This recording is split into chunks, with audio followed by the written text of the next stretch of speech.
Okay, good morning, good evening, good afternoon, everyone, wherever you are, and welcome to tonight's discussion, MCDP 1 in the 21st century, where do we go from here?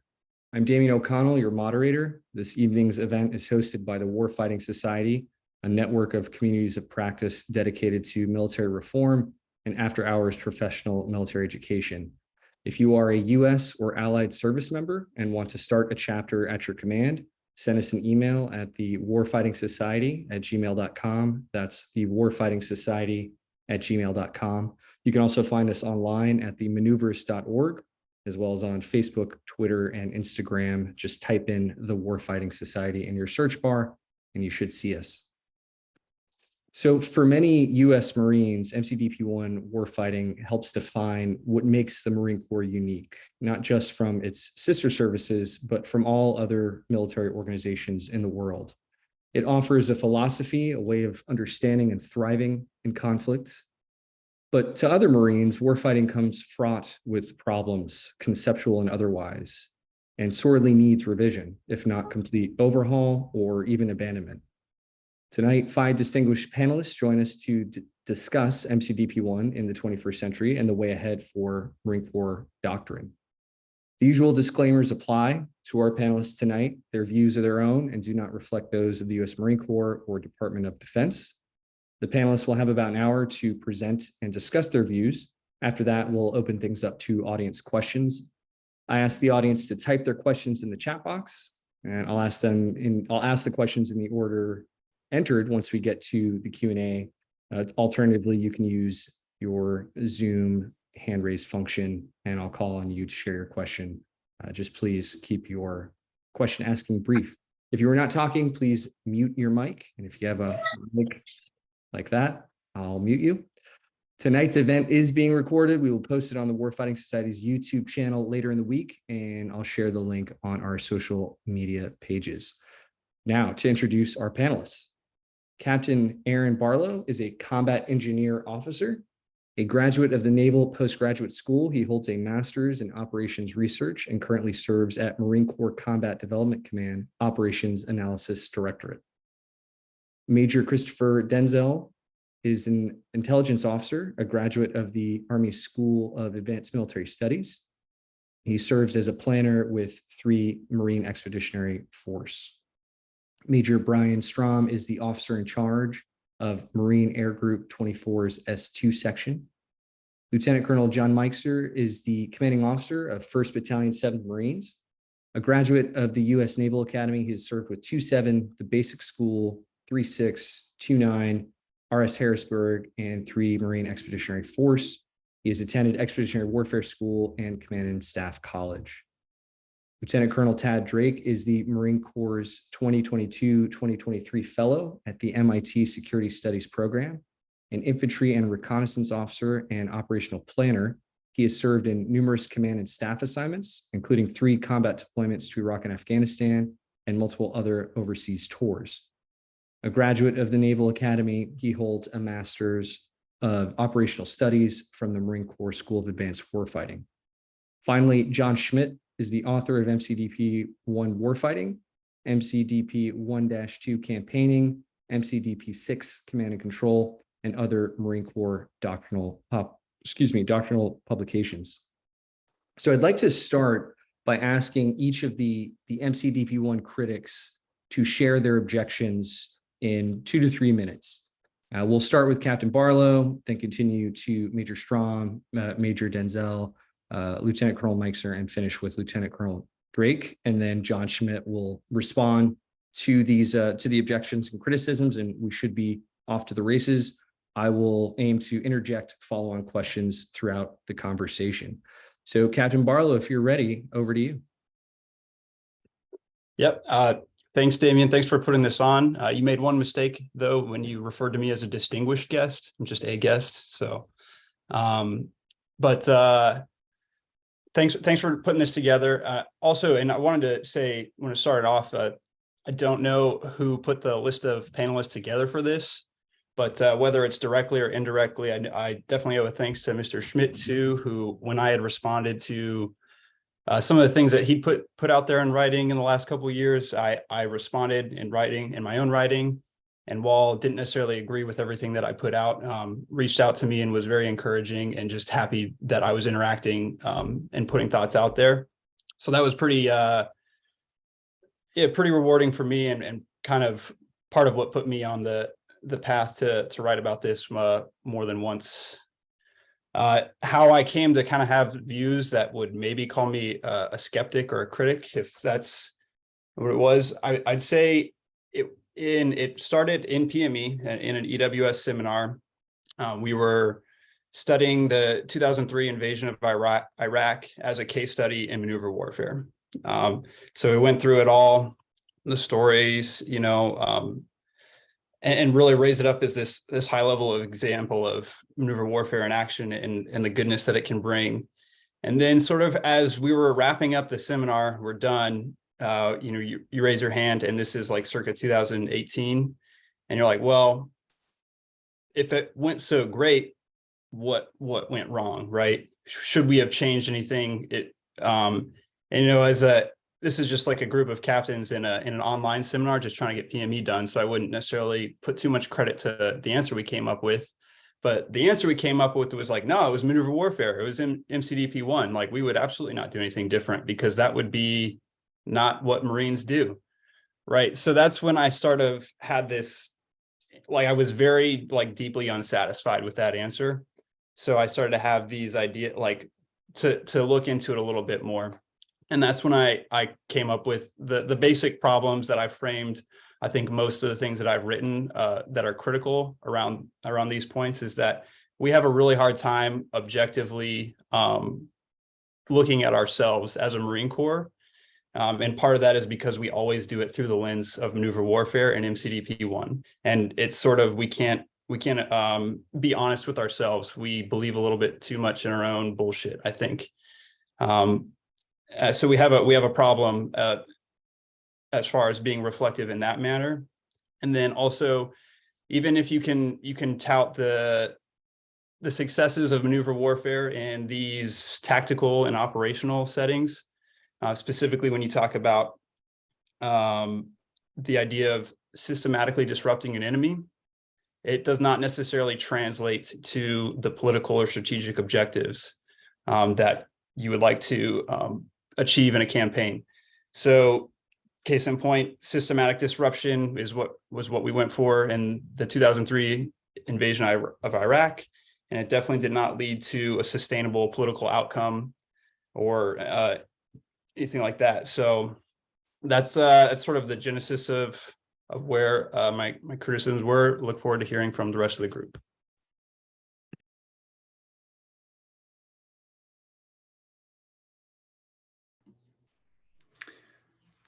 Good morning, good evening. I'm Major Brian Strom. Again, I also don't know how I ended up on the panel. I feel kind of like Chris Farley in the Japanese game show skit, where I wanted to participate, see the panel, and I ended up on the panel. But I've kind of organized my thoughts on this. I'm not anti-maneuver warfare. I'm pro rewriting MCDP 1, and I would point to the introduction where it says, "Hey, doctrine's not supposed to be stagnant." As kind of backing me up, and we should be more regularly approaching our doctrine. Once we go through all the different whips, coming back and saying, "Hey, how should we evolve?" And I would say I would look for evolutionary, not revolutionary change. So the way I think of MCDP 1 is it starts with a kind of metaphysical description of the nature of warfare and its intrinsic characteristics. It then goes to a theory of success, and I think that theory is expressed through the metaphor of maneuver, and then it follows with some heuristics, right? Some of which are planning, most of which are execution heuristics, how you should think as you're making decisions in a competitive environment. So I would start with the first section, and I would say I think the description is good, but I think it's too ground centric, and I've done I've started my lieutenant time with the infantry, went into cyberspace and SIGINT, and now I'm doing working at a MAG. But specifically, when you start talking about the unchanging nature of war, and then try to think about cyberspace operations or space operations, I think that gets really tortured very quickly. And I think I would think more about conflict as being something that's unchanging and war as something that is ever changing. Particularly the way it's described as inherently violent. Like if I DDoS a server, I don't know if that constitutes violence. I don't think that LtCol Drake would have taken that as a passing answer in IOC. But so that's part of it. And then I also think we should highlight information, right? If you think about Boyd, if you think about systems theory, those are in fundamentally information domain ways of posing looking at a problem.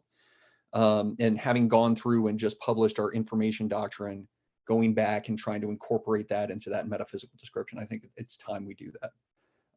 The second, on the theory of success, it feels like you're encountering an argument from the 80s that's encased in amber. And it's got this dichotomy between maneuver and attrition that feels a little bit ham-fisted to a modern audience, because that argument won in the Marine Corps. So having this kind of caricature of attritionist versus maneuverist, I think we can just cut to the chase and talk about, if we want to keep the metaphor of maneuver, what that means. And I think that the metaphor of a maneuver also is an area where you get really tortured when you're starting to thinking about maneuver in space or maneuver in the EMS or maneuver. It's tough. And I also specifically think when you talk maneuverist versus attritionist, you're very specifically excluding air power and naval warfare. In a way, like, yes, there's maneuverist things going on in the cockpit, like it says in MCDP 1, but it's very, it doesn't work as well as I think we would like, given what we're planning and preparing to accomplish as a Marine Corps, which is a naval and air dominated fight. And then the heuristics, I think the heuristics are great. And this is an area where I think the answer is more cowbell. Given, the metaphysical description of war, I think focusing on a heuristic perspective is good. Instead of having, hey, here's our, formula, and you put all the numbers into it saying, hey, here's some rules that you can live by. But I think we need to be more specifically looking at things like, when we talk about a day without space, and the decentralization being scattered across the Pacific or the European continent without any means of communication. One thing I've been thinking about a lot with the MAOC is like, what is a decentralized ATO, right, feel like? Can we take that decentralization, have islands of C2 that air power can flow through? How does that work? And there's no answer to that. I don't know if we can rewrite tomorrow and say, hey, we've got an answer, but I think these heuristics expand beyond this very narrow ground dominated metaphorical mindset that I think the doctrine and our training pipeline really push us to. I also think we're looking at the war in Ukraine, we're in a different lethality dispersion paradigm than I think we're used to. If you look at the front in the Donbass, and then you go to World War II maps and the echelons in command and the number of people there, it's startling how different it is. And our OPSO, his previous job was being the naval attaché in Kyiv until about February 2022. And talking to him and talking about his contacts, they don't have echelons of command between the brigade and the general staff. They might exist on paper, but from a C2 perspective, they're using what we would call maneuver warfare, right? It's some of the heuristics that we have for that decentralized. And when I say some of their army is still very wedded to Soviet forces, and there's a whole discussion. Soviet doctrine, it's a whole discussion on that. But I think that that's another reason to kind of go back and examine and say, hey, have we overfit on Blitzkrieg and underappreciated things like small UAS, some of the disruptions we could undergo, and how do those heuristics work? And then the why. I think the why I would say we need to revisit this is because it's going to make it more relevant. I think it's almost stale and stagnant how we take that theory and put it into practice. And I would say evolutionary in theory, revolutionary in practice, really thinking about what happens when you have a captain with a missile that can sink a ship and they have no comms, right? Does our doctrine support that individual? Does our doctrine support somebody who's trying to get fuel to them without coordinating? Have we pushed ourselves to really embrace those heuristics to the degree we think is appropriate? So I think I've probably gone over my 3 minutes, but I'm really interested in this discussion. Thanks, guys. All right, I think that means I'm next. So I blame my SPC at TBS for my views on maneuver warfare. Very early on, he flipped me a copy of a paper almost under the table, like we were doing something bad, called The Maneuver Warfare Fraud by William Owen. So that was very salacious and interesting to me as a young lieutenant, that like maybe the Marine Corps doesn't have it all figured out. That continued through my lieutenant years and as a young captain. And I never, like Aaron and Brian, I never felt like maneuver warfare totally got everything right. I was always struggling to figure out what I felt was missing. So as a mid-grade captain, I went through decades of issues of the Marine Corps Gazette to try and understand, all right, I've read MCDP 1, I've reread it, I know what it says. What do Marines think about it? What do they think maneuver warfare means? And I started collecting this list, which sadly I've since deleted, but it was quite long. All these things that Marines felt were maneuver warfare or inherent to maneuver warfare.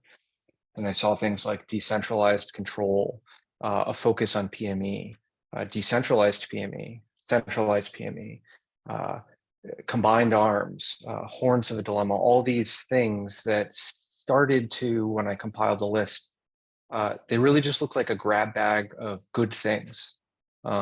As Aaron said, maneuver warfare was really defined in the eyes of Marines as what Marines do. If Marines do it, it must be maneuver warfare. If things go well, it must be maneuver warfare. If things go poorly, it must be something else. It was not a particularly satisfying conception of maneuver warfare. And then in 2019, Art Corbett came and talked to my MIAC class, and he suggested that EABO was this third thing, positional warfare, which was almost as salacious as that first article at TBS, but there was this third thing MCDP 1 didn't even talk about. And he pointed me to this article that I referenced in my Gazette piece by Army Major Amos Fox that talked about attritional warfare, positional warfare, and maneuver warfare as three different methods, none of which was superior to one another, but all of which were essential tools in the kit bag, so to speak. And that from moment to moment on the battlefield, from battle to battle, or throughout a campaign, a force might move between which of those methods it was focusing on in order to achieve decision on the battlefield.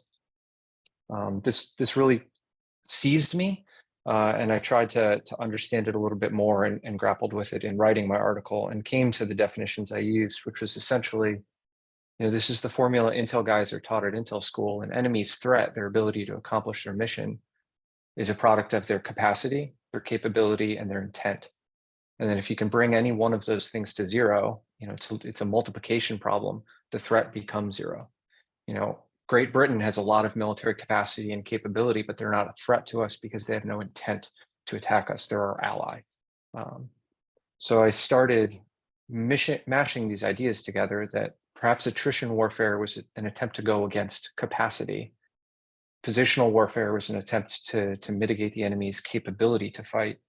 And maneuver warfare was very, very obviously about the intent, the will to fight. So with this construct, I started grappling with why is maneuver warfare so hard? Why in Colonel Drake's article, as he called it, the fantasy of MCDP 1, why does it not really seem to exist in history? And the conclusion I came to was it's not a very reliable method. And by that, I mean, it's difficult to verify. It's hard to measure or assess on the battlefield during the unfolding of a battle, whether your plan is working. But almost more importantly, it's hard to measure because it is reversible. Intent is in the mind of the adversary. You can only measure it by proxy, and those proxies are pretty unreliable.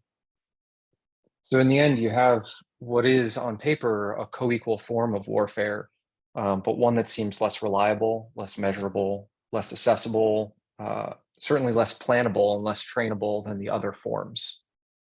So that's where I've sort of come to in my understanding of medieval warfare. I'd say those are my critiques. And from that conception that warfare is really about different methods attacking capacity, capability, and intent, I sort of derive my secondary critiques from that framing. So of course, that framing is not, pure truth, right? It's not handed on from high, but that's currently the state of my understanding of maneuver warfare and the critiques I have against it. Thanks.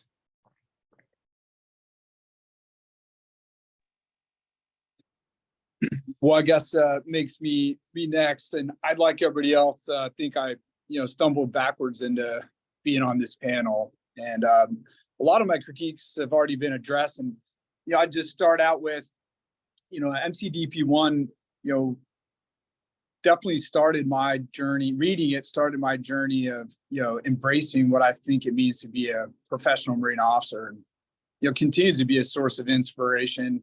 And I anticipating seeking inspiration at for as long as I continue to serve. That being said, I think I'm deeply concerned that MCDP 1 and the broader perspective in our profession is way too certain that we've said the last word that's worth saying on warfighting. I think it's interesting to note that MCDP 1 was published near contemporaneous with Francis Fukuyama's article, The End of History, and that it was in a political moment and a cultural moment within the United States, which we had a very difficult time conceiving of how the world in the future would be different, other than it would, tomorrow might be more like today. And I think today we live in a world where we don't have that type of certainty that we're at the end of history. And I think, whether it's matters of the soul or matters of, scientific beliefs about evolution, perhaps the beginning of all knowledge is the fear of the Most High and the thing that you're most uncertain about. And I think we should all be, scared that we're wrong at our core beliefs, and we should act with confidence that we can do something about our concerns about where we might be wrong. I think three arguments specifically about MCDP 1 that I've offered before is that it's a strange thing for us to say that our key beliefs about warfighting exclude any direct, addressing of air power and sea power in particular. And then in the contemporary landscape, like was mentioned with the previous panelists, now we have space power, information power, and an expanding landscape of domains that are essential to how the FMF fights today and how current practitioners think about fighting. I would, second, I would say that it's difficult to peer review or audit. I think that the structure of the argument, at least the way it was laid out, made that difficult.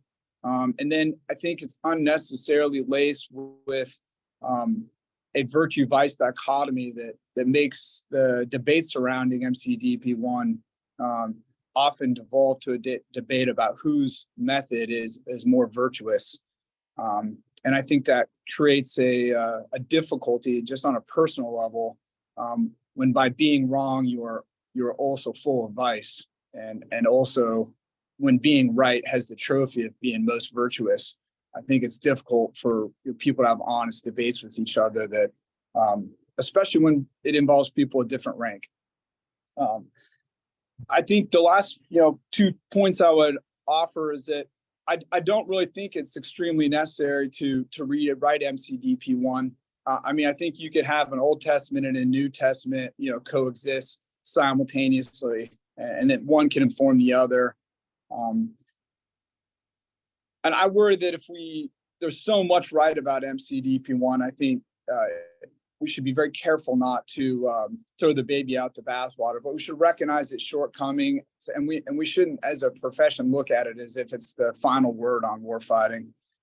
And that would end with, I think it's useful to remember that the Enlightenment had 2 children. It had both the scientific revolution, but it also produced alchemy. And one of my concerns about a continued focus on rewriting MCDP 1 is that we tend to focus on, solving mysteries, which maybe enlightened people at some point in the future can resolve, but it's unlikely it will come to any conclusions in the near term that are worth acting on. However, we do, as an FMF and a broader Marine Corps, we are facing some very particular problems that are just hard problems, but are solvable. And I worry that, starting at the beginning, reformatting our fundamental beliefs would end up being a distraction for just doing the hard work of getting at the problems we do understand well, and having the type of focus our nation expects with the threats that are, staring us down every day as we're out serving with the Fleet Marine Force. Thank you.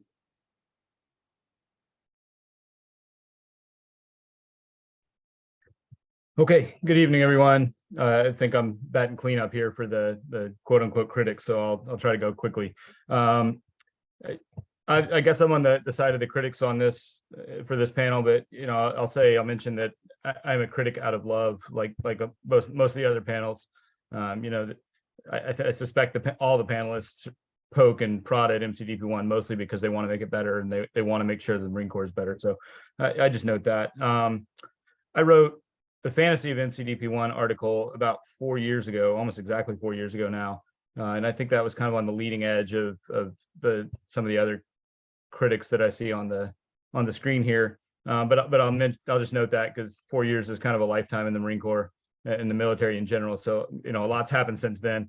And although I think most of the criticisms I made or the criticisms I'd mentioned stand up, and those that the other folks on the panel had mentioned stand up, things can change very quickly, as we saw kind of February of last year. Things changed quite quickly in Ukraine, and we're learning a lot from that. So I just note those couple things first. As far as the objections that I made, or the criticisms, the gentle criticisms I made in the article, I just highlight a couple that I think are still germane. The first one, and I think it's an important question that hasn't quite been brought up yet, is the aspirational nature of MCDP1. These days we call it our doctrine, and I think that term is fraught with peril, so to speak. But if it is in fact our doctrine, the question I asked in the article, and the question I still ask, is why did it not guide the way we fought our wars for the last 30 years? And there are many people who have many different opinions on that, but I think if you look in the academic literature, the Marine Corps Gazette, and a host of different places, you'll find mostly criticisms that say we didn't do what we said we're supposed to do. And so that's an important question. I think if a doctrine is to describe why or how you intend to fight, the fact that we didn't do what our doctrine says we were supposed to do suggests that there might be an issue there. My second criticism kind of flows from that, and it's basically that with an aspirational doctrine such as MCDP1, I've got some fundamental questions as to whether we can ever get there. I think it's a fantastic doctrine. It's my, I've read a lot of doctrine. It's about the best I've ever read.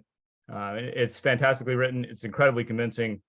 It's really quite useful, but also, there is the potential that there are cultural issues that will prevent us from ever reaching that doctrine, ever reaching the ultimate goal of doing the things that the White Book says. And I think that's an important problem. There are layers to it. There's a national culture issue where the force that we recruit today, for better or for worse, is not the same as the force that we were recruiting in the 1980s. And there are things that the force is better at today, and there are things that the force is probably worse at today.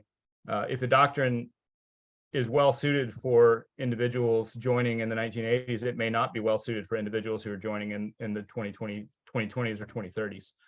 So I think that's an important question. The military culture has an inherent tension with kind of a lot of our C2 notions, our command and control notions that are found in the doctrine, and some of the other ideas of decentralization and trust. I think generally speaking, U.S. military culture has some issues there, and our service culture has similar problems.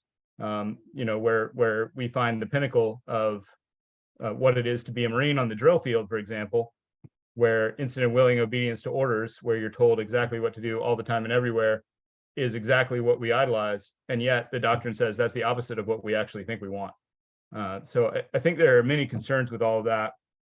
And then the final kind of poke I'll bring up is just that because the doctrine was written so well, and it is absolutely convincing and it's fantastically written, I'm also concerned that one of the potential problems that the Marine Corps has is that the language of it was co-opted without the substance. And so it is absolutely anathema for someone in the Marine Corps these days to raise their hand and say, I'm an attritionist, or I think centralized command is important. Like, no one would say that because they've co-opted the language. But in fact, well, you can find many leaders who actually are exactly those things. They'll say the words because they know what the right words are. but in fact, they don't apply them well. And that's probably a training problem. That's a culture problem. That's a many faceted problem that I suspect that we could start to get after if we wanted to. But the full embrace of the doctrine, I think, is something that we haven't seen in 30 years, and it's something that if we haven't seen it in 30 years, we should probably ask ourselves why not, and can we ever get there? And I'll stop with that.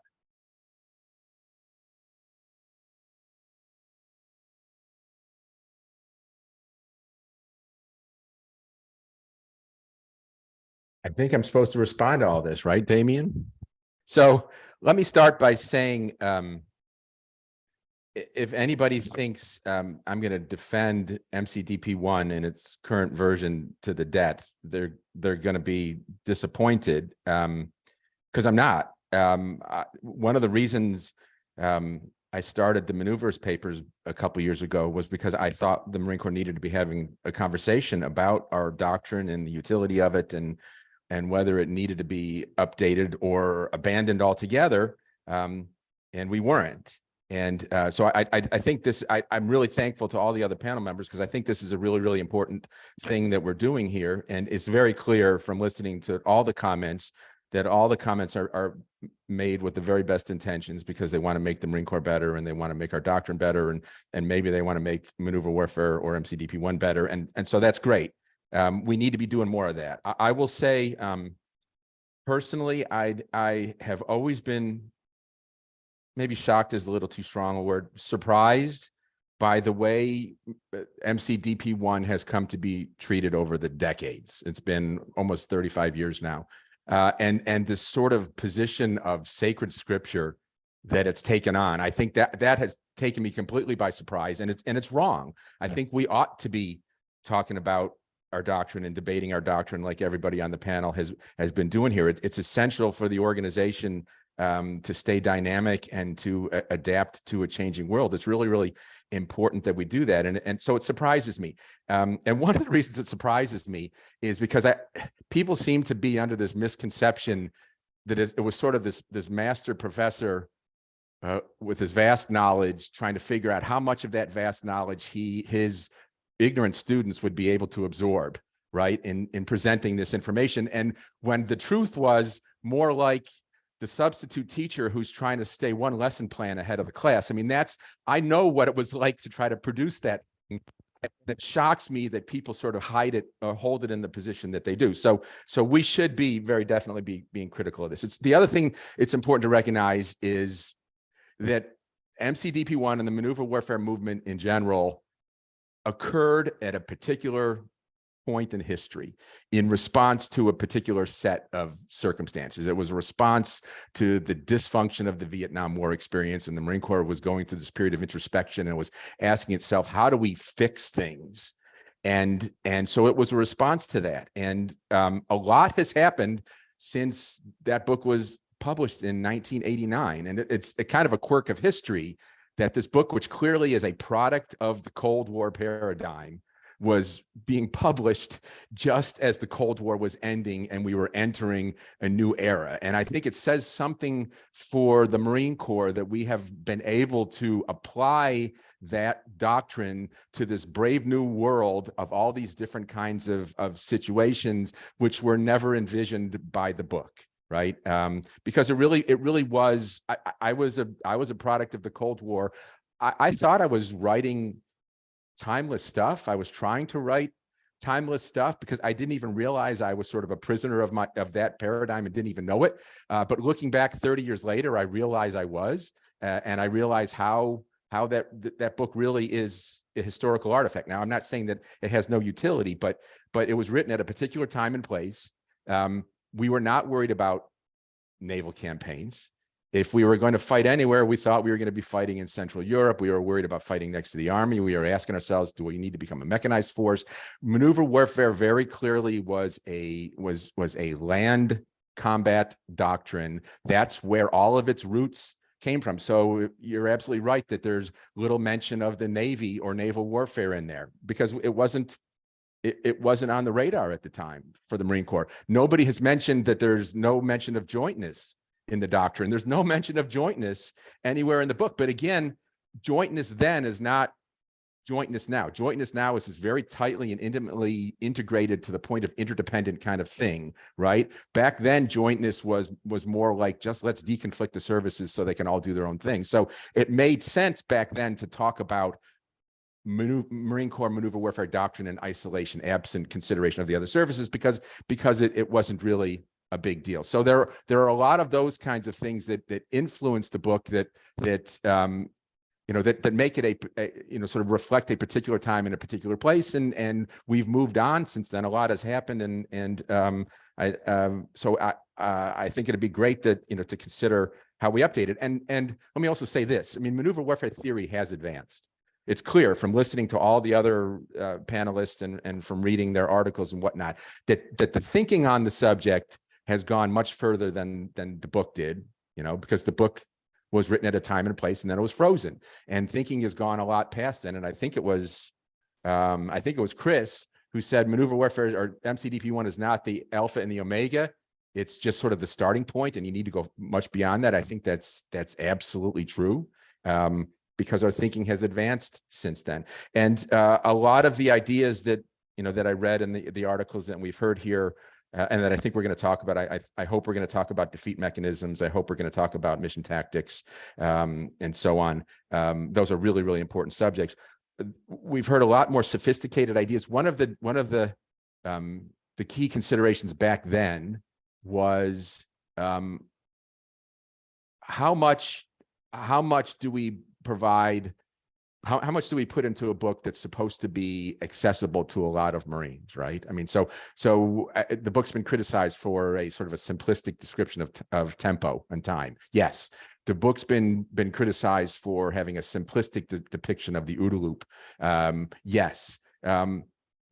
But one of the questions was how far do we have to go, or how sophisticated can we afford to get without losing a big part of our audience? And one of the strategic decisions we made, for right or wrong, was we wanted a book that was very accessible for most Marines, that could be easily consumed in a fairly short period of time. And so that sort of forced us to think about, all right, how much do we put in here, and how much do we withhold, and how simplified do we make the stuff? So there were those kind of considerations that were going on there. Aspirational, yes. I mean, Dave Fastabend used to talk about stretch doctrine. The Airland Battle, when they first wrote it in 1982, was stretch doctrine, because they hadn't acquired the big 5 weapon systems yet, and they couldn't fully do it. I think we sort of thought the same thing about maneuver warfare at the time. It was stretch doctrine. You would think by now it wouldn't be. But the language still sort of reads as aspirational, without a doubt. I share Tad's concerns about mission tactics in particular. There are a lot of sort of cultural and technological and political factors working against our ability to adopt mission tactics fully and effectively, because in the joint environment, that's not the norm, right? I mean, the joint system is based on command by plan, where the joint force is a command by plan organization, and most of the other services are as well. And the Marine Corps, I think, would really be sort of swimming against the tide, to go the other way. And so there's questions about our ability to effectively implement some of the things that we've talked about. So I think I will stop there and see where Damien wants to take it. But I do appreciate the comments, and I think we've got a lot to agree on, but some really interesting things to talk about. So let's go. Yeah, thank you to all the panelists. I'll give a moment for the quote unquote critics, skeptics to pose any questions or responses to what John has said, if you want to get the conversation started. If not, as you know, I have a whole bunch of questions at the ready. So I'll give a moment to you guys.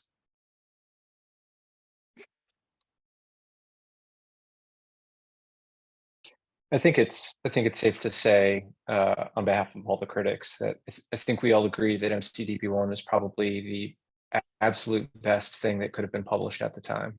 So I don't think any of our critiques are about faulting where it came from, or the sophistication or the complexity of the thought. So I certainly hope John doesn't think that, and I certainly hope I'm not speaking inappropriately on behalf of the others. But personally, I don't think we could have hoped for better doctrine at the time it was written.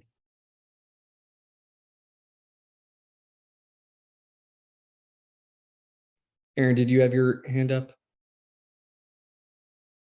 No, it was a thumbs up. It was consent to move on.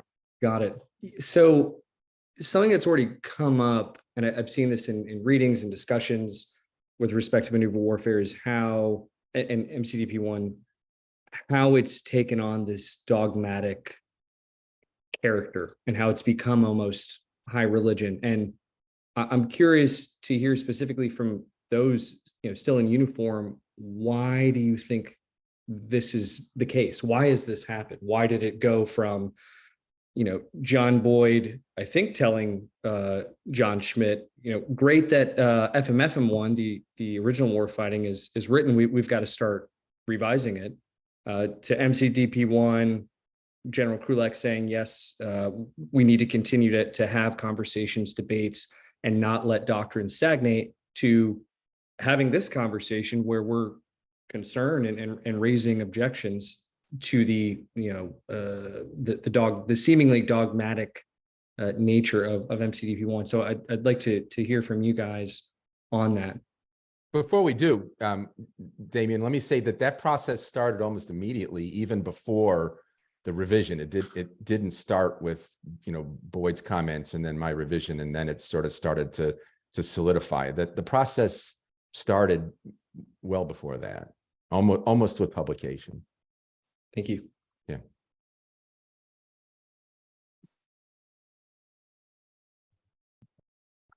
I'll take a quick stab at it, I guess. And I don't have any answers. I was a young lieutenant at the basic school right about the time that, shortly after the revision was published. And I can at least say that at that time, the basic school was very aggressive about the pub. And maybe it always has been that way. I don't remember being quite so aggressive when I taught there, maybe a decade later. But there was an early socialization to not question the pub, and that was probably for good reasons. That was the tail end of a lot of debate about it. And so that may be a bit of the kind of the lead in that encouraged people to not question it. And then, I just note that we'd be remiss if we didn't also recognize that this was kind of right before Iraq and Afghanistan happened, and our focus was elsewhere. And for all the right reasons, the Marine Corps' focus was elsewhere. But we did lose probably a solid 15 years of deeply thinking about this particular doctrine because we were busy thinking about other doctrines and other problems to attack. I'll stop there. Damian, when FMFM1 first came out, we created what we called the Road Show. And I remember going out to 1st Marine Division, 2nd Marine Division, 2nd MAW, 3rd MAW, and putting on workshops. I remember in 1st MARDIV going to the regimental chapel at each of the 3 regimental areas at Camp Pendleton and holding workshops for all of the officers. And at that time, the book hadn't even been published yet. We had Xerox copies of the galley pages, which we were handing out, and they were sitting next to each other, and somebody would read a page and tear it out and give the page to the next guy to read. So that socialization process, it was very explicitly done, and it started happening almost immediately. Then you also had the act of General L. Gray, the commandant, just coming out and saying our doctrine is maneuver warfare, get on board, which he did in 2nd MARDIV when he was a CG there. And then he did it again as the commandant, said that our doctrine is now maneuver warfare. Everybody learn it and get on board. And being a good military organization, the Marine Corps learned it and started to get on board. And one of the consequences was there wasn't, I think, a whole lot of debate about it anymore. So that may have kind of started the ball rolling in that direction. I don't know. Damian, if I'd offer, I would say there's maybe 3 things worth noting, as far as personal explanation.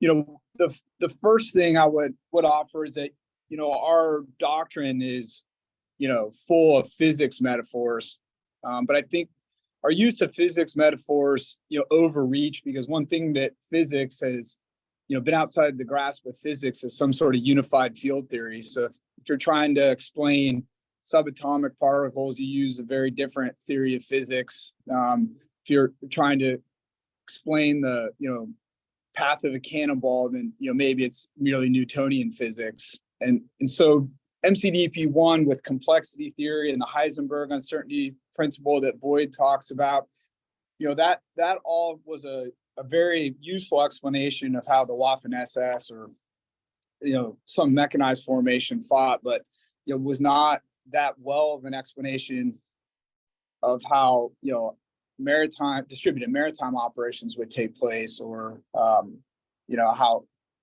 the optimal application of air power. And then in a MAGTF, when you're trying to converge all these things, I think it becomes really, difficult when you're trying to come up with a kind of unified theory. And it's probably better to just require professionals to understand, whether it's domains or otherwise, that we have to have more than one idea held in our head at the same time, and be able to resolve some of those, kind of internal conflicts. So I think that, when we have a TBS captain like Tad's, referencing, trying to explain unified field theory from a position of authority, that really has a cultural impact, that extends well beyond just, that experience at TBS. I would also say that it's worth noting that, our doctrine's unbalanced on character versus nature. And so if you do what the kind of culture demands, and you invest in the white books, you come out the other side extremely well versed in the nature of war, but you perhaps didn't do enough squats or leg day, and the character of the particulars of your profession, you're much less well versed in. And so these kind of debates of the mysteries of warfare become a safety blanket, I think, for people to retreat to. And so I think it'd be, worth, expanding the balance between how we resolve, the character of the particular versus the nature of the general and unchanging. And so we'll to play on the, TBS metaphor, it's like we'll explain the phenomena of a squad attack via the nature of war at, FEX 1, but we'll spend very little time talking about the particulars of how a squad attack is well done, from the standpoint of character.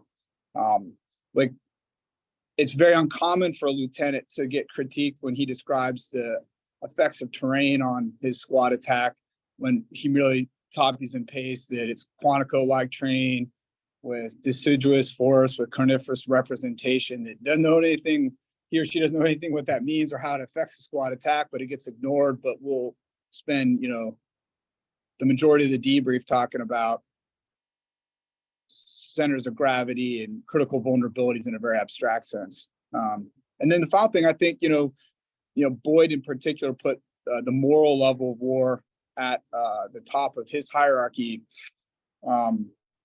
And I think that's often misinterpreted as that everything has to first be aligned to some sort of undescribed moral purpose. So Boyd did say the moral level of war is most important. I don't think anybody would debate that, but we don't write a lot about what that moral center is.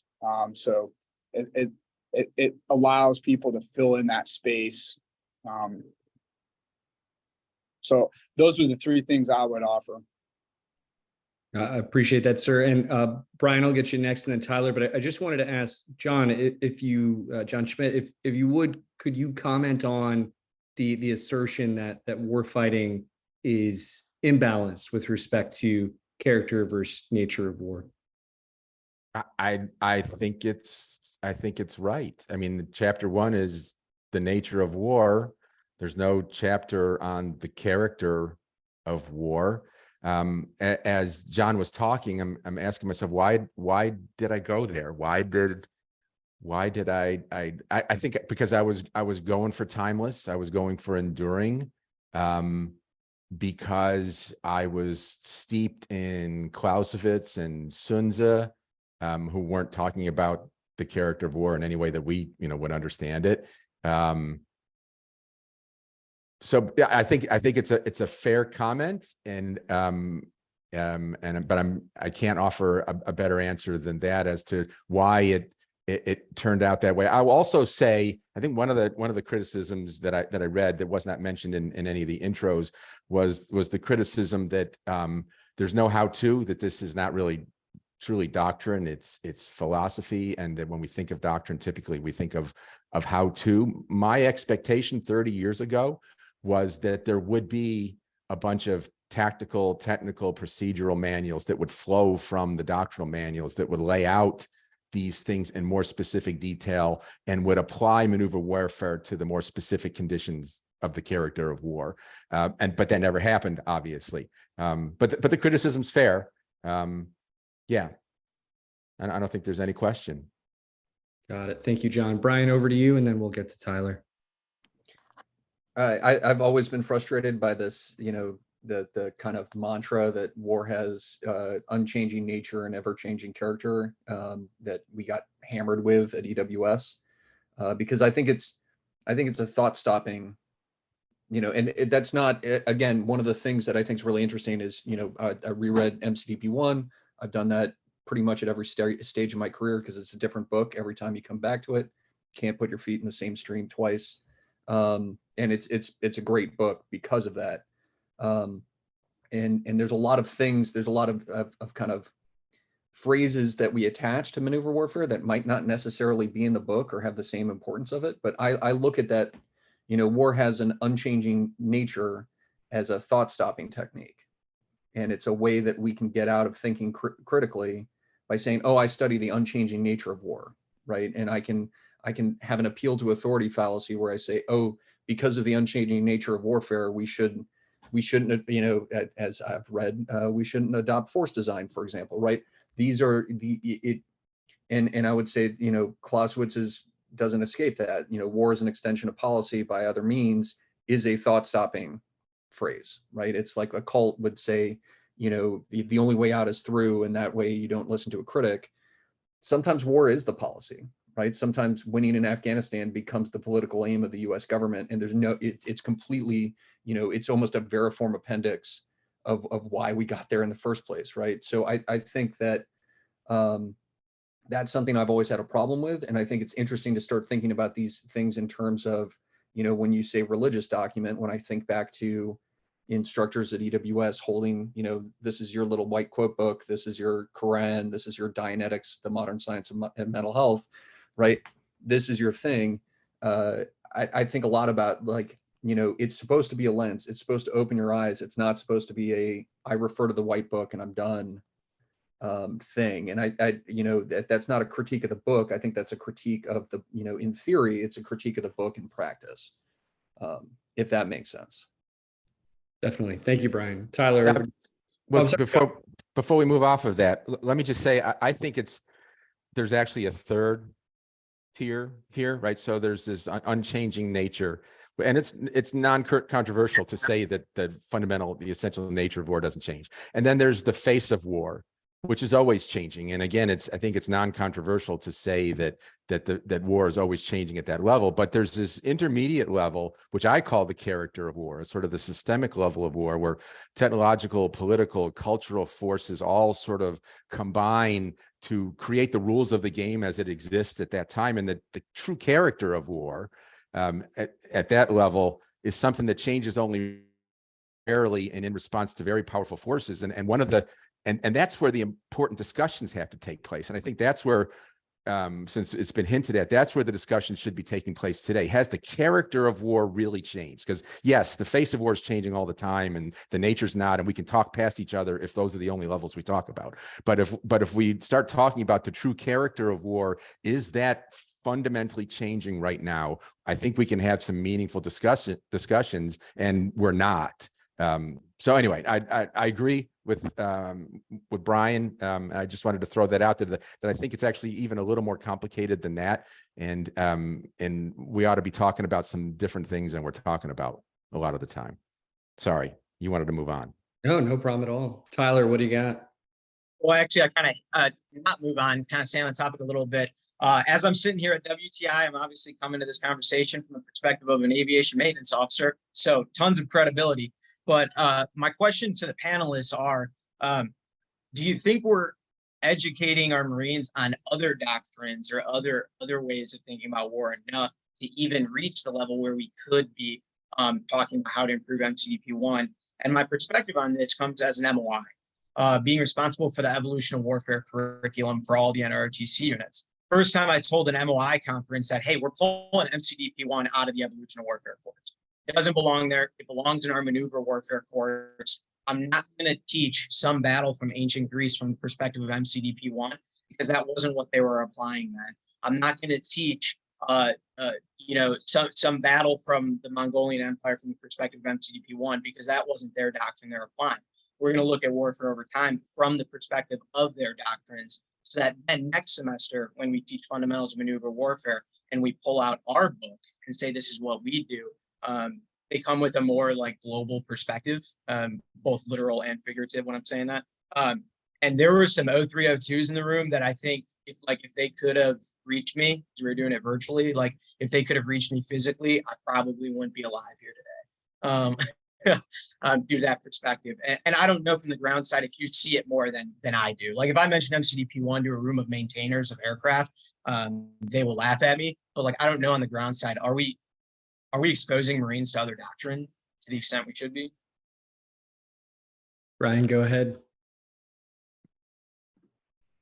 Yeah, I think there's like you said, there's an ahistoric. My favorite is, the island hopping campaign is an example of maneuver warfare, and that's completely ahistorical and torturing a metaphor. I do wish we spent more time on adversary doctrine. I know I'm an intel officer, and that's what I do is the comparative religion side of this. But understanding that, and it's a better way to understand maneuver warfare is to say, okay, this is how we view doctrine. It's philosophical and aspirational. We focus on heuristics, and this is how the Army writes it. And then this is how the People's Liberation Army writes it. Things like, okay, we talk about center of gravity and critical vulnerability. They talk about systems confrontation. Are they the same? Are they different? And I don't think we, again, there's only so many hours in the day. There's only so many hours at PME. But we never really get to that level where we're really thinking at that high level. Chris, go ahead. So I don't have a great answer to the initial question of, are we teaching them other doctrines? I think I would fall back to my frame of, I prefer to look at it through, whether you call it defeat mechanisms or method of war. I think maneuver warfare has a place, and we don't really treat the others as well. But I think my larger criticism along the theme of that question is, as you pointed out, for right or for wrong, and I don't think it comes from the pages of MCDP 1 so much as how we live it or teach it or the culture around it. We've created this very charged atmosphere where MCDP 1 is the sacred scripture, and it becomes very challenging to critique it in a variety of settings, in professional discourse, in the Marine Corps Gazette, or in seminar settings like you described. So, is there a lot good about maneuver warfare? Yeah, I think so. But I'm also inclined to see that we've swung so far, and it's become such this shibboleth, such this sacred thing, that I almost feel like we need to swing the paradigm the other way and almost get completely away from maneuver warfare. Not because that's the answer, but because it feels like we need to shatter something dramatic. We need to be iconoclastic if we're going to move the organization on to where we can have what I would think is a mature and adult debate about other things. And I'm not saying that because I think John disagrees or most people would disagree, but the one thing I would point to is that I find this debate about EABO to be both ridiculous and distracting. One side saying it's unfaithful to maneuver warfare and therefore it's bad, and the other side attempting to defend EABO by arguing that it is true to maneuver warfare. I say, who cares? Who cares if it's maneuver warfare or not? I think the more appropriate question is, does it work? Given the strategic context that we're facing, is this an appropriate solution? And to me, the symptom that we are not able to ask that question, that we must look at, and I say this, I'm painting with a broad brush, not everybody, of course, but culturally, we must look at this through a lens of maneuver warfare, the virtue vice thing that I think Colonel Drake mentioned. It's very harmful to discourse to the point where I almost want to see us get completely away from maneuver warfare, not because I think it's worthless or anything like that, but because it seized us so thoroughly. So anyways, it was a bit of a tangent, but I thought it was worth mentioning. No, thank you for that. Aaron, go ahead. This really just to add on to what Major Denzel was just saying is, you mentioned swinging the pendulum in the other direction, as far as like, if you could, you just tear down maneuver warfare, not for the sake of it's bad, but for the sake of opening up the aperture for debate a little bit. I think it's interesting organizationally that, not like I was in the room where decisions were being made, that we chose not to do that when force design was rolled out. And in fact, in pretty much every force design document that I've read, there is a reference to us still being maneuverists, which is interesting. So we even when we put out documents, that change our direction pretty fundamentally, we're still referring to ourselves through this old lens. And Mr. Schmitt mentioned it when he was talking about how when General Gray made maneuver warfare the doctrine of the Marine Corps, how everyone kind of just carried on and said, yes, sir. So I think largely that's kind of what's happened with force design. Most of the debate has been external. There's been internal stuff, particularly if you were a tanker. But there was the opportunity to do that also in the context of our doctrine. And that it was a deliberate choice at some level not to. Even in the most recent training and education update that was in this series, I'm not getting the name right, but it says in there that maneuver warfare and MCDP 1 is still our foundational doctrine. So even when we're having all of these questions about the Marine Corps and the direction we're going for, we're still referencing this as the foundation. Because people feel like politically they have to, whether what they're writing about or talking about is relevant to maneuver warfare or not, they feel like they've got to say it is, or else they're going to have no credibility. And of course that doesn't help anybody. Brian, I'll get to you in one moment. John, I was hoping would you comment on have your thoughts at all evolved on EABO as potentially anti-maneuver warfare? I think you'd written an article on that. Brian Kerg wrote a response. Would you just provide your thoughts on that? Yeah, so I was one of the authors who wrote as Marinus, and I was the principal author of Maneuvers 19, which is the one that addressed EABO. The argument that I tried to say a couple of things. The first thing I said was, if EABO contradicts maneuver warfare, that is no invalidation of EABO. EABO is not obligated to conform to maneuver warfare. EABO and maneuver warfare are both obligated to conform to whatever the future challenge is. Now, it's a little more complicated because MCDP 1 makes the explicit argument that it's based on an understanding of the true nature of war. That's what Chapter 1 is. And so if MCDP 1 is correct in describing the true nature of war and EABO contradicts that, then you've got an issue. But EABO contradicting maneuver warfare does not invalidate EABO. The other thing I said was I don't think EABO has much to say about maneuver warfare, and that's changed a little bit, I think, with the SIF concept, which is sort of the next generation of operational concept. But the tentative manual for EABO, as I read it, maneuver warfare seemed to be orthogonal to that. And so my argument was, it wasn't contradictory, but if it wasn't necessary to implementing EABO, maneuver warfare was probably just going to start to atrophy. So I wasn't trying to argue that the two are antithetical, because I think most of the time they're not. They just don't seem to cross much. Thank you for the clarification. Brian, go ahead.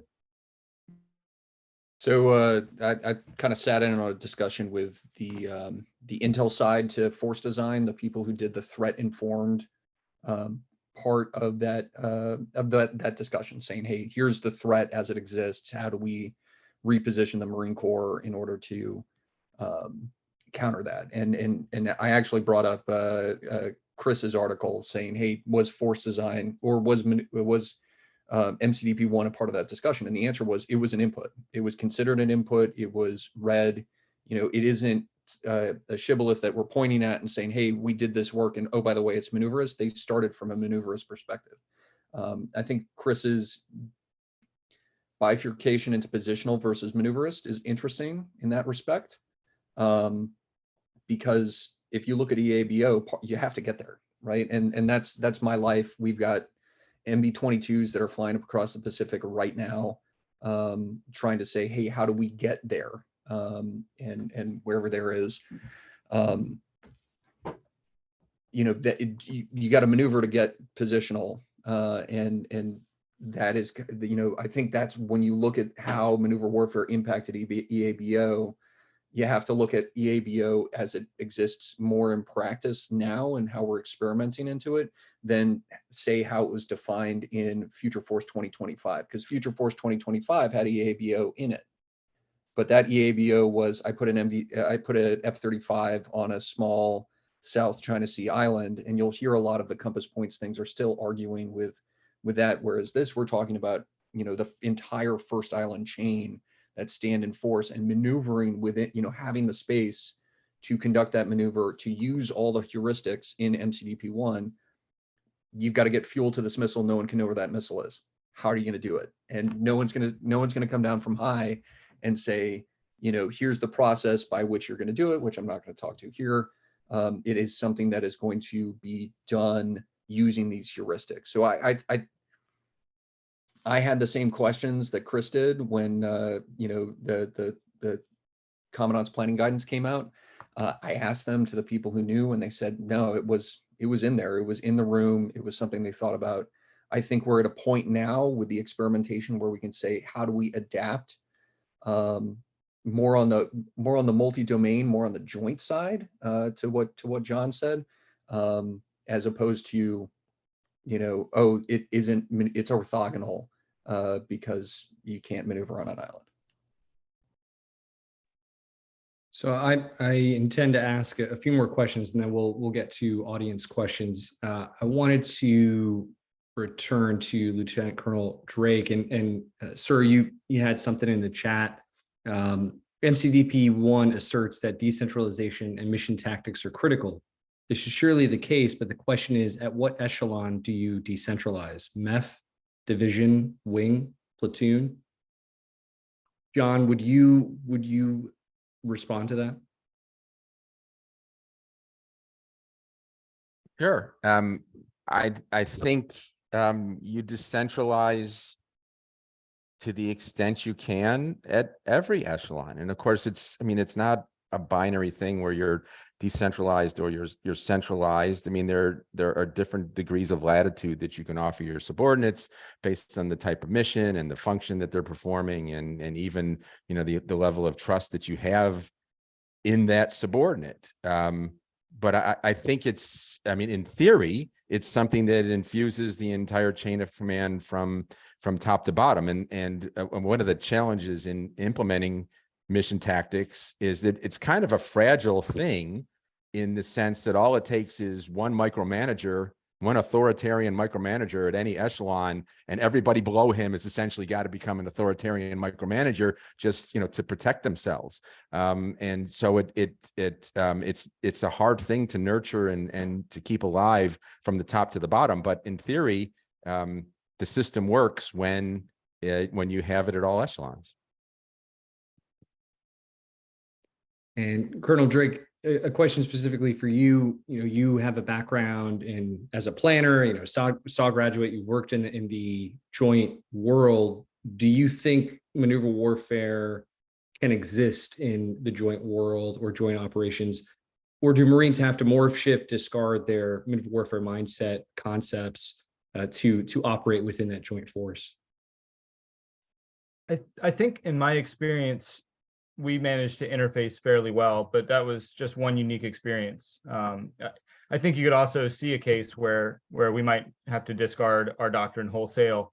For example, if you were a Marine formation working directly for a Navy commander that had very specific requirements and wanted to take a literal attritional mindset, I think, I don't remember if someone mentioned it already, but you talk about Wayne Hughes saying that naval warfare is attrition warfare. I mean, it is counting ships and destroying them with individual missiles or volleys of missiles. You could envision a time where a Marine formation working directly for a Navy commander did not have the latitude to look at the world through a maneuver warfare lens, and instead was told, you are destroying ships, you're destroying them one by one, and there's no maneuver involved there. Does that interface well? Well, sure. I mean, we do Windows, we would certainly figure it out, but I'm not sure the doctrine aligns in that way necessarily. Now, obviously, the Navy has its own doctrine that does sound a lot like MCDP1 in many ways. But I think when it gets down to brass tacks, there are times when we may want to adhere to our doctrine, and our doctrine doesn't align very well with what the Joint Force Commander is looking for. Yeah, until the networks all go dark, and then everybody wants a piece of that mission tactics. Yeah. Colonel Drake, you mentioned attrition. I wanted to direct this next question to John Schmitt. Where does the maneuver warfare, attrition warfare dichotomy found in FMFM1, MCDP1 come from? And in retrospect, do you think that dichotomy has done more harm than good to the conversation on maneuver warfare and doctrine? So that idea has been around a long time. And Winston Churchill in his book, The World Crisis, is memoir of the First World War, says that, wrote that battles are won by slaughter and maneuver, right? So that idea has been there.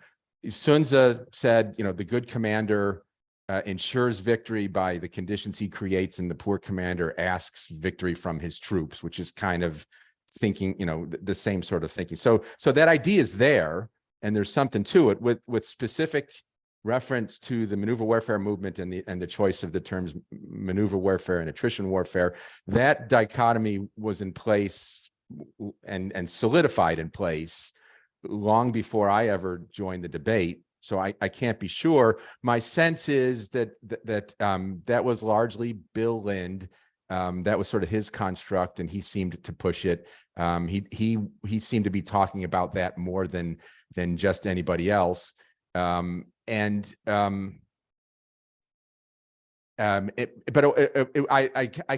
had to acknowledge that it was useful in the sense that, as others have referenced already, it's kind of hard to describe maneuver warfare in some ways, because it's not countable, it's not quantitative, and it seems it can be easier to describe it by describing what it's not. And it just seemed like a natural thing to do to sort of set up its opposite. You can say that was a straw man, maybe it was, but I think that was kind of the rationale behind it. It in a lot of ways was easier to describe the anti-maneuver warfare than it was to describe maneuver warfare, and it was I think Bill was probably the loudest voice at the time that was sort of pushing that dichotomy, but it predates my entering the movement. GI's on the line here, and Bill Woods, who were there before I was. They were there at the creation. Maybe they have some insights into that.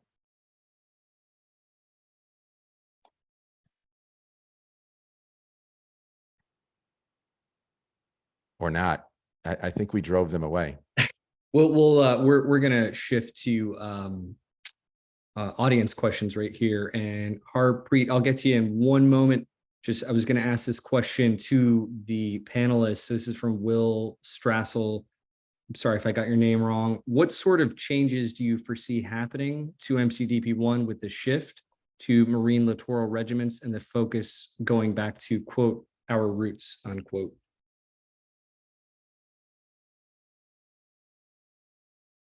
I don't know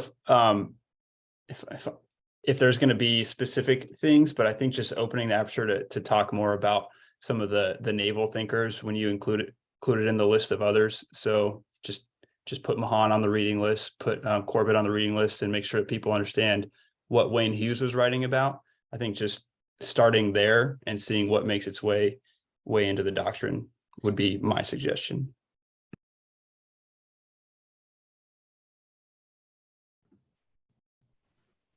I don't speak for MLR, but I do work with them. I don't think it's going to be as big a shift as everyone expects. Yes, to Lieutenant Colonel Drake's point, naval warfare is attrition warfare, and they're as is, you know, at a certain echelon, air power, when you're talking about DCA versus OCA and counting up airframes and missiles and how are you managing that. So those two fights are very attritionist. The way they're going to go about holding those targets at risk and being prepared to engage in that fight to whatever extent they are engaging directly, they're going to be maneuvering. Not that that makes it maneuver warfare, but they're thinking about it through the lens of maneuver warfare as how do I position myself? How do I reveal, conceal, understanding my, you know, your signature, fighting in a fight where you're going up against somebody who may not have godlike situational awareness of what you're doing, but is very, very intent on finding you, and how do you go about doing that? And that's tough. That's why they're experimenting. This has come up a couple times, and I just wanted to say I think Hughes got it wrong, or at least Hughes was being imprecise with the language when he says naval warfare is attritional. Naval warfare is very destructive because one missile sinks an entire ship and you lose hundreds, and you lose, you know, lots of airplanes or lots of guns or lots of missiles or that sort of thing. But I don't think that's the same as saying it's attritional. Destruction is the means of all types of warfare, whether you're using a systemic disruption defeat mechanism or an attritional mechanism. It matters what you put it toward. But in a sense, land warfare, I would say, is more attritional because land units have the ability to lose a soldier here, a soldier there, a couple soldiers here, a couple soldiers there, and degrade gracefully and attritionally, if you will, whereas naval forces don't. Naval forces get destroyed in big chunks, and one ship sort of destroys the cohesion of the task group. So I take issue with those statements about Hughes, which I've read many times, that naval warfare is inherently attritional. I'm not so sure that's true, and I think Hughes was just being a little careless with the language. But anyway. Aaron, we'll go to you, and then Harpreet, you'll ask a question. So just on what I think what Hughes was trying to capture is when his models for salvo warfare, they capture what you talk is about, those big discrete changes in combat power based on a missile salvo hitting. It's a big change in the combat power of the adversary. Versus when you model that from an operations research perspective on land, and you're talking about Lancaster equations, those are much more, it's a continuous change. It's not a discrete change, which makes a big difference in how you think about it, at least from a modeling perspective. Okay, I get that. It seems like the continuous change fits with at least my understanding of an attritional defeat mechanism, but okay. Harpreet, go ahead. Sorry. Hi. I wanted to talk about, like, from my personal experience being active duty and stuff like that. Like, this is probably going to be unpopular opinion, but like when I read Warfighting MCDP 1, to me, like every time I read it, it just feels like a bunch of words. I'm like, okay, great, you're telling me stuff that I already know. Like, that's common sense, right? Like, obviously there's going to be disorder in war.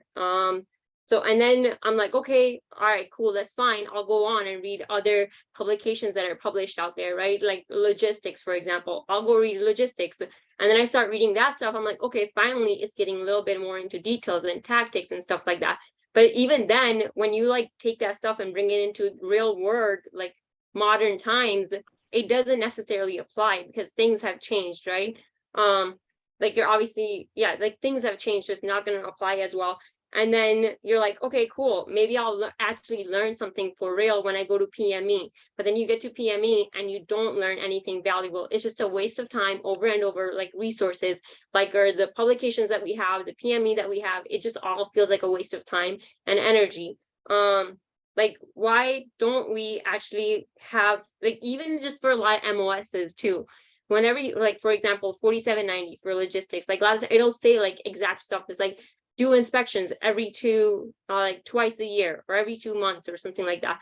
Like, why don't we have that concrete kind of stuff that we can focus on? And as times change, we just make changes to that stuff, like based on the lessons learned. And then like for whenever, and like our units, like why aren't they better integrated? Like why, I understand that it might be like to preserve resources, that we have like separate units and stuff like that, like aviation stays separate and then ground side stays separate. Why can't we have that process to where we have the MOSs better integrated together, like aviation and ground side? Like that's kind of the direction we're going in currently. And I feel like during MOS timeframes and even in MCDP1, that's something that should be mentioned, that people need to focus on how to better use other MOSs that are out there rather than just like being heavily focused on infantry. Like, yes, it's important, but we need to better integrate the other MOSs. Like, it's not just about combined arms and fires. It's about like working together with the other capabilities that we have to include other MOSs. And then we're talking about like the strategic corporal, and I feel like that's something that we can start at boot camp. Like, why are we making people seem like they can't do anything on their own? It's like, I feel like I don't personally, like a lot of times people say, oh, you're just a PFC or whatever, like I tell you to do this and you just do that. I personally do not want a PFC like that. I'm like, are you stupid? Like, go figure out what to do, you know what I mean? And I want that to happen starting at boot camp. I don't want to wait for them to get to me and they're just like a robot and then I have to spend all this time and energy to train them. Like, that's not what I want to do. Chris, go ahead. So I think from my experience, I can address what I think an answer to part of that question is. You know, as John explains, MCDP1 is supposed to be this capstone from which other things flow.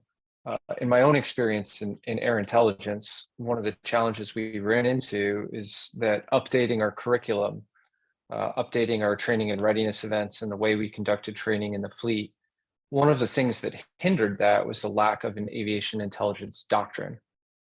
So myself and others got together to address that problem. And one of the things we found as we wrote that is you end up writing a document that does not have a lot of deep insight, and it says a lot of things that people already know. And one of the purposes that doctrine, one of the things that it does for the organization is it provides some sort of authoritative document from which to derive those other things. In the case of MCDP1, it's supposed to be this route from which other more specific doctrine flows. For more specific things like the logistics doctrine that you pointed out, the logistics doctrine should be the route from which training and readiness events flow, or as you pointed out, the necessity to integrate multiple MOSs to get after the operating concept. So in my mind, the further you go up that hierarchy to sort of your root document, the less it should sort of wow you. As you pointed out, you know, it's not controversial to say that there's chaos and friction in war. It's not something that you should read and be surprised about, but it is a necessary step to set the foundation for other things that are more usable in the moment, where you can sort of break out a manual and say, here's my how-to checklist, or here's how I organize my unit. So I know that didn't respond to all of your question, but you know, from my experience, I just wanted to point out that sometimes doctrine serves a very boring purpose that is essential to the way that the organization operates. Brian, go ahead. Not to echo it, but I think when I read MCDP1, it exactly applies to how you should want your corporals to respond to being tasked. And those heuristics of mission tactics, decentralized execution, tell them, you know, do you tell your subordinates, hey, I need, you know, do you give them a mission tasking? And that's actually one of my frustrations as an intel officer is most of my RFIs are not formulated as a mission tasking. It's get me imagery of the landing zone, get me a beach study, get me this, not I need a product that drives this sort of decision making, facilitating. I can then go to a 41 and say, hey, what tactics can you use, right? On the logistics side, are you giving those junior Marines the opportunity to be tasked at their capacity or outside of their capacity to watch them be challenged and say, hey, this corporal, I can just say, this is my problem, fix it. This corporal, I need to give them a checklist. This corporal, I need to keep them out of trouble, right? And that I think does, it's one of the things I think is primary in MCDP1 is how we lead Marines. Ian's been in the chat. The other thing that I think is great that I've been trying to do at MAG 24 is wargaming at least once a month with junior Marines, putting them around a board with, field grade officers, staff NCOs, et cetera, because that's an environment where you can't mess a war game up so drastically that anyone gets fired or you miss mission.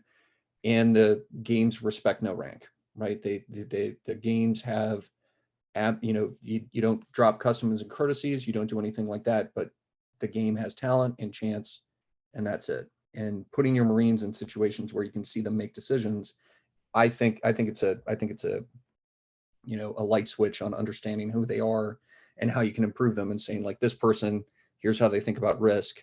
This person's a wild person, and I don't think about risks the same way they do, and having those situations. So returning to the chat and the questions posed there, back to Captain Thompson's question: should future officers be putting more emphasis on other publications besides MCDP1? And if so, which ones would be the most beneficial to midshipmen and aspiring officers?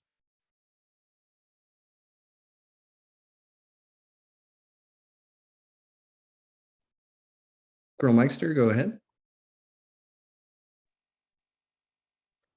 Yeah, I think that one really important thing, and I defer to John and the other authors on the line with the role they thought MCDP1 would take. But my standing advice to officers that ask a question like that, especially when you're just starting out, is you should really only look to MCDP1 if you've encountered a problem that you don't know the answer to, or there's not some direct reference that describes exactly what you're looking for. So I would say, obviously, there's a lot in our profession that we have to exercise mastery over. And when we look at our foundational documents, that should be the sanctuary that when we're really encountered a problem that there is no obvious solution to, that's our, that lights our path. But it's not that it's not a book of answers.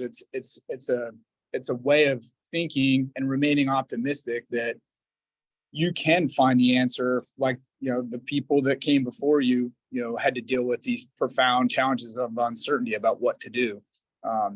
So I think that too often we want to treat every problem as this profound mystery that requires some enlightened, member of Harvard's PhD to help us sort out. When, the reality of our jobs, regardless of where they reside in the MACTAF, require expertise on par with the best in the nation standard, best in the world standard. So, I think most problems don't require you to read MCDP1, but there are often circumstances that are of the most importance where there's no clear right way to go, and MCDP1 and our other white books, should be your guide in those circumstances. But more times than not, you're not encountering something that intellectually challenging. It's probably just something really hard, and there's a lot written about it, and you just got to get to work. So I was an MOI. I've given a lot of thought to this, and so I'll answer Tyler's question specifically. So he's asking for midshipmen, right? Ender's Game. I read Ender's Game and I thought, oh my gosh, Scott Card has just described maneuver warfare in a better way than I ever could. Sun Tzu's The Art of War. I think you should read that, once every 2 months anyway.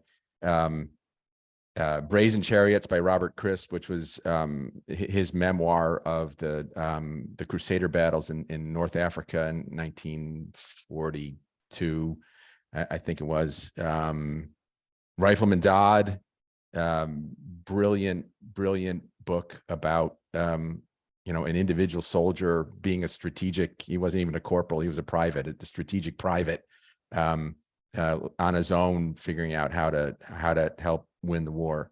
That's what I'd have my that's what I did have my midshipman reading, in fact. I hope that helps. Rommel's attacks. Loved it. Brilliant. Chris, go ahead.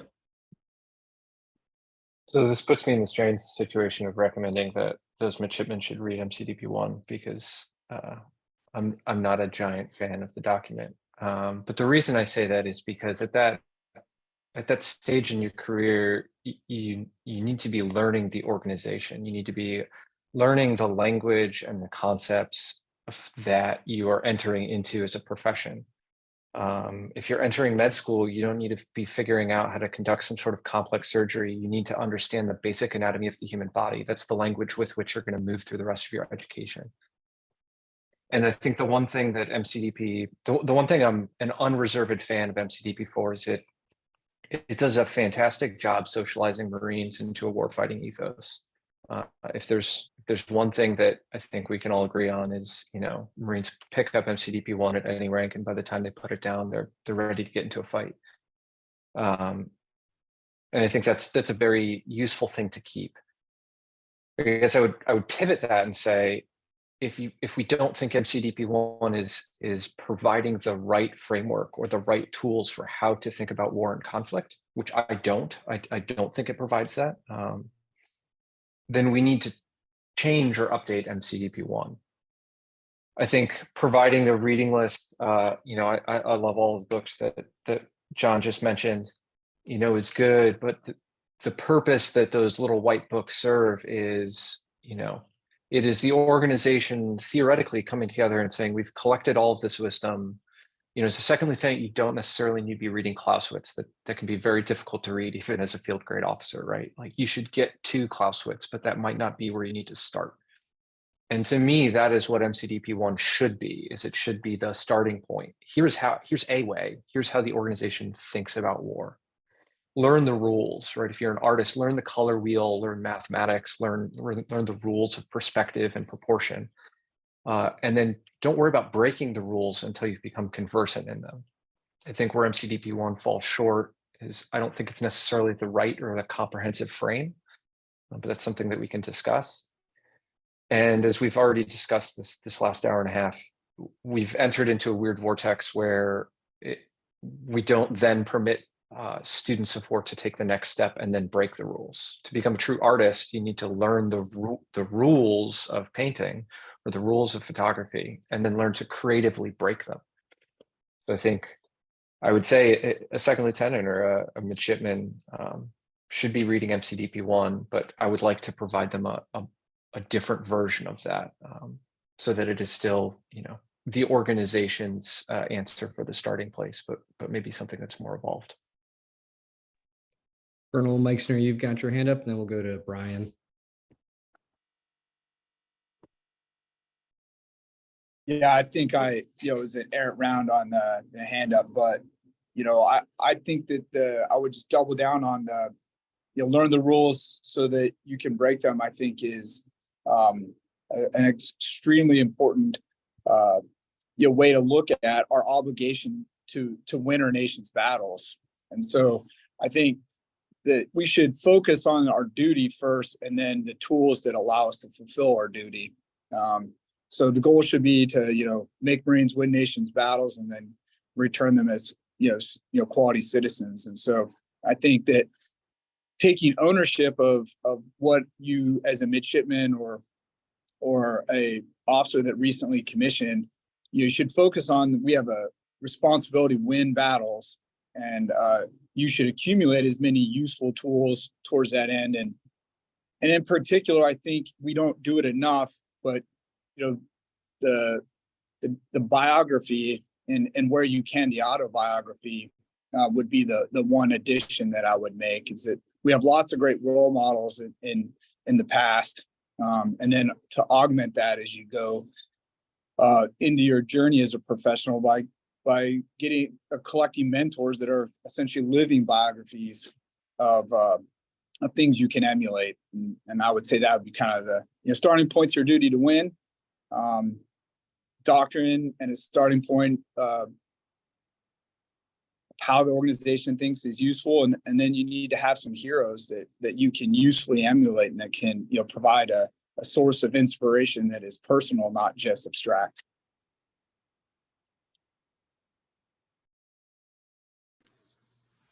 Yeah, one of the things that I think Chris's comments really elicited is, the one of the more damaging, and it's not an MCDP one, but it's the Bill Lind, you can't train a Rembrandt, you can't train a Michelangelo, which is it's anti-historical about how those individuals learn how to paint. And it's quite the opposite. And it's something I heard at EWS often is we can't teach you tactics. Somehow it was the last tactical school, but can't teach you tactics, can't evaluate tactics. And you learn by seeing other examples of art. So, one of the things that if you're reading MCDP 1, you should also look at military history, take some period of warfare, study it. You don't have to get a PhD in it, but look at example battles. Again, to hype what the Krulak Center is doing and what Ian's efforts are doing, playing war games, right? Making decisions in miniature, right? Because it's very odd to me that we have this idea that it's more art than science, and then we never teach art. We never go and say, hey, like Chris said, go out and break the rules. Here's your brush. Here's an open canvas. Figure it out, and then we'll tell you, okay, here's where we messed up. I think we have this habit of this idea that brilliance just emerges when what we should be doing more with, and I think we do a really good job at TBS and IOC. It's, hey, let's go back to, there's no wrong answer, go paint, and then we'll give you some critiques and make you a better paint. I think what's missing from this discussion, the other side of the coin, going back to the maneuver warfare movement, is tactical decision games, which I don't think get enough credit. And I would group them in more broadly with games in general. I know when I was writing warfighting, it was frustrating because on the one hand, I was thinking, wow, what a great education I'm getting right now. And it really was. But I was a captain. I thought of myself as a company commander. I'd been a company commander. I thought I was going to go back to the fleet and get another company. I didn't. But I'm thinking to myself, well, this is going to help me as a company commander. And I realized that it wasn't. The more theory I read, the more deeply I got into Clausewitz, I realized I was kind of moving in the other direction. I was getting more and more abstract and less applicatory. And so I thought something's missing here. We were struggling to help Marines understand, how do I know if I'm doing it right? So I can read about theory and I can read about main effort and commander's intent and services and gaps or whatever, but how do I know if I'm doing maneuver warfare? And I was up at a PME session at 8th and I that Tim Jackson was putting on, and he had invited Hasse von Nusselaar, who was the West German military attaché, to come talk to us. And I don't remember what he was talking to us about, some sort of German concept. And we were struggling with it. And he said, oh, wait a second. And he just pulled out a map and he said, you're here, the enemy's there, blah, blah, blah. What would you do? And I thought, oh my gosh, this is what we need. We need to take it out of the abstract and put it into maps, put it on maps and actually talk about how would you actually do it in this particular case. And so we started developing tactical decision games, which appeared every month in the Gazette for years and years and years. And I think that's I'm agreeing with the previous points. That's the kind of stuff that we need to be doing to instantiate maneuver warfare and to inculcate it in our people, because just reading the white books themselves aren't going to get you to the point where you can apply it properly. There's got to be more, and that more has got to be applicatory. Colonel Meixner, go ahead.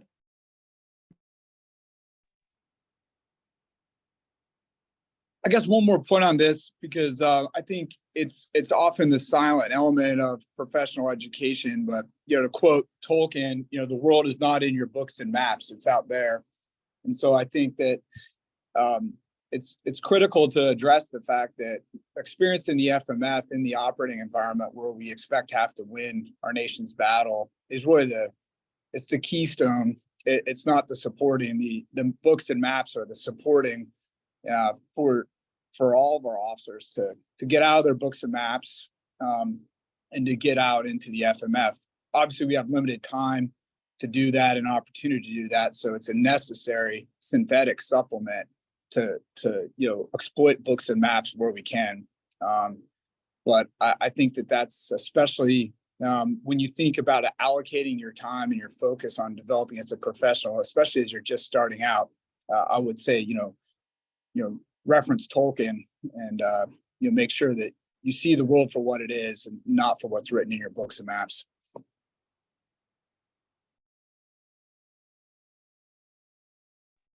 I think that does it for questions, and we are nearing the end of our event here. I did want to, MCDP 1 talks about boldness, and it occurred to me we've got Lieutenant General Clarity with us tonight, and some of you may not know that. He led 3rd LAR in OIF 1, and TBS IOC was exposed to maneuver warfare and became a proponent. And sir, I hate to put you on the spot.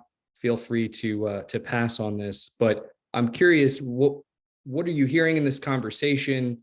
How did you know, or how did you know you were doing maneuver warfare on the march up to Baghdad with your battalion, later on with Task Force Tripoli? Can you just maybe share some of your experiences with relation to maneuver warfare?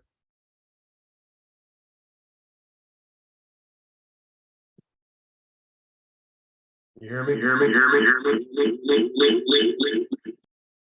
Yes, I've got. I think you're on the. I think you've got 2 accounts open, or 2 profiles. Let's see. Yeah, I see you showing up twice.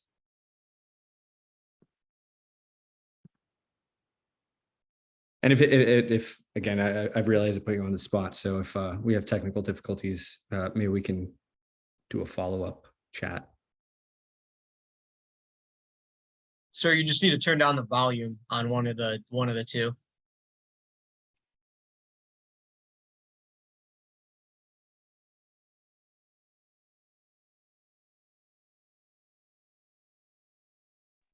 You hear me now? We can. It's still echoing. But again, apologies for putting you on the spot if we can't get you clearly. I will, though. I see we do have one more hand up.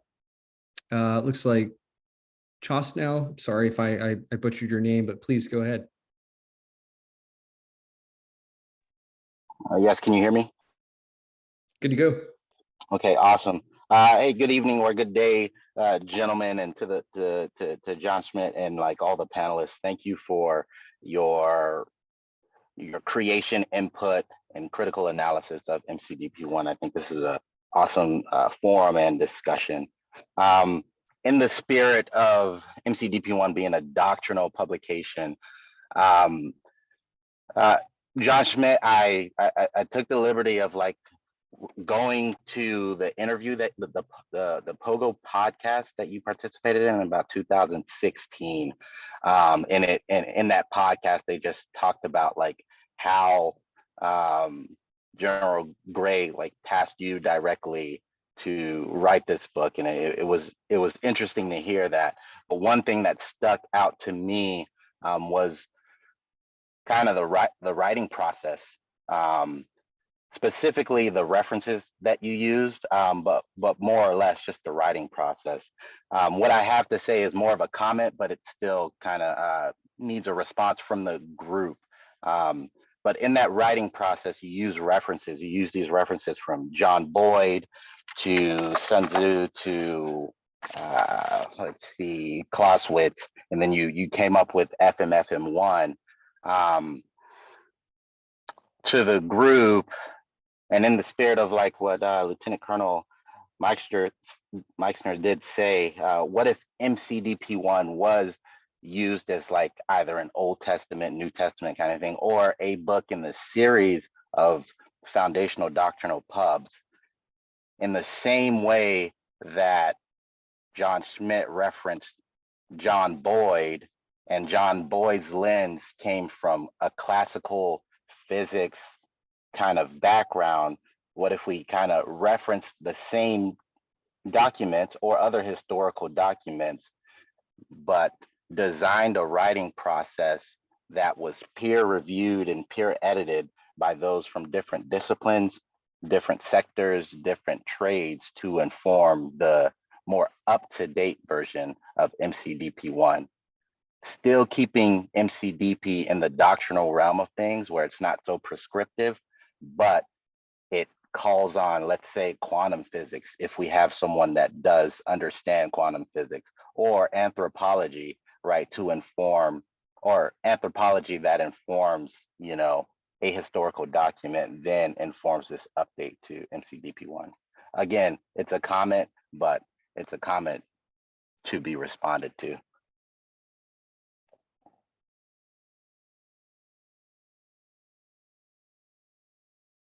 Aaron, go ahead. One criticism of sort of Boyd's view of history could be that he found his theory of things. He came to the OODA loop through studying decision making, his energy maneuverability theory, the work of Gödel and Heisenberg, and all his other influences. But then when he looked at history, a critique could be that rather than doing a holistic view of history, he went back to history and looked for examples that resounded his theories that he was looking at. So could that be, and it's hard to, I think it's hard to state that equivocally, because he didn't leave us a lot of written documents to go back and look at. But that is a criticism that I've heard levied against him and his view of history. So could we do this in a more peer-reviewed way, making doctrine? I've never written doctrine, but I think when you open up the aperture as wide as maybe you were talking about, though, you might end up with some kind of Frankenstein document that it might be really hard to get a handle on. But certainly, I think it could be a little bit more peer-reviewed. Aaron's exactly right. And in fact, that was the experience. I was at the Doctrine Center for a couple of years before I got assigned to write Warfighting. And the typical way that we wrote a manual was you announced a doctrine writing conference and you invited representatives from all the different stakeholder organizations. And then you argued about an outline, and then you assigned teams, and each team had a week to write a chapter. And then they wrote their chapter and then they left, and somehow you kludged them all together. And what you got was a Franken document, right? It was a mess. And I think one of the reasons warfighting has been successful, and people have said that it's compelling in its argument, and it wasn't necessarily because it was me, but it was because it had a single author, and it was written in a single voice from a singular point of departure. And it stayed, sort of true to it, its logical path. It wasn't a political compromise committee product, which is what a lot of doctrine tends to be, and what a lot of what of our future concepts tend to be. And you get these logically incoherent, just messes. So I don't know that would. I get wanting to sort of crowdsource good ideas, but how you do that and then also produce something with a singular vision written in a single compelling coherent voice, I don't know how you make that happen.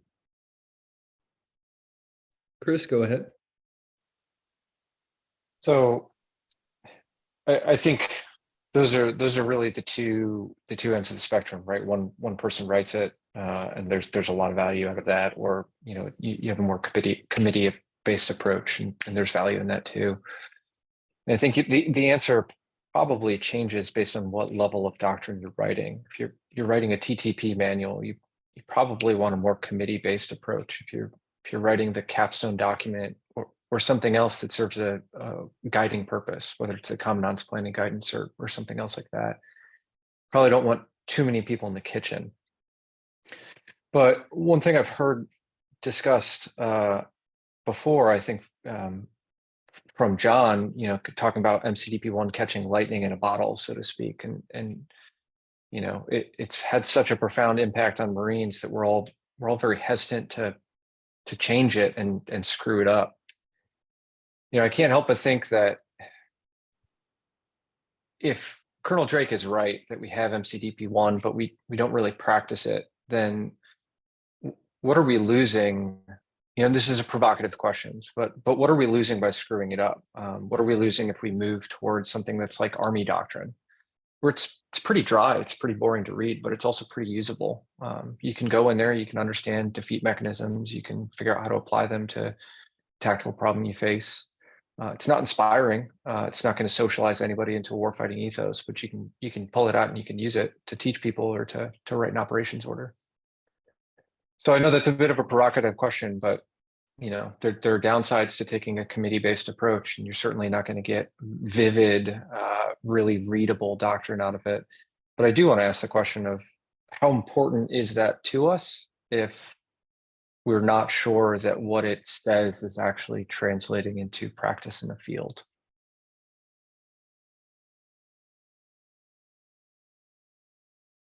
Colonel Meixner, go ahead. I think one thing to point out is how much in the broader world has changed since FMFM1 has come about. And there's a lot to talk about, but two that I think are particular, because I think John's point about character is really compelling. And so 1993 is when the SIPRNet came to the Naval Force, and FMFM1 predates that. And so the Marine Corps that maneuver warfare envisioned predates the internet, predates the iPhone, predates social media, and radically predates things like ChatGPT. And then on top of that, where the Navy's at, from the sea was the Navy's first departure from the maritime strategy of the 80s. And notably, it brought a departure from war at sea being the core justification of why we have a Navy, and featured forward presence as the centerpiece of our Navy. And then now where we are today, where war at sea is back to the centerpiece of why we have a Navy, and things that we've taken for granted, like forward presence, are being hotly debated within the Navy about whether or not that makes sense for our fleet.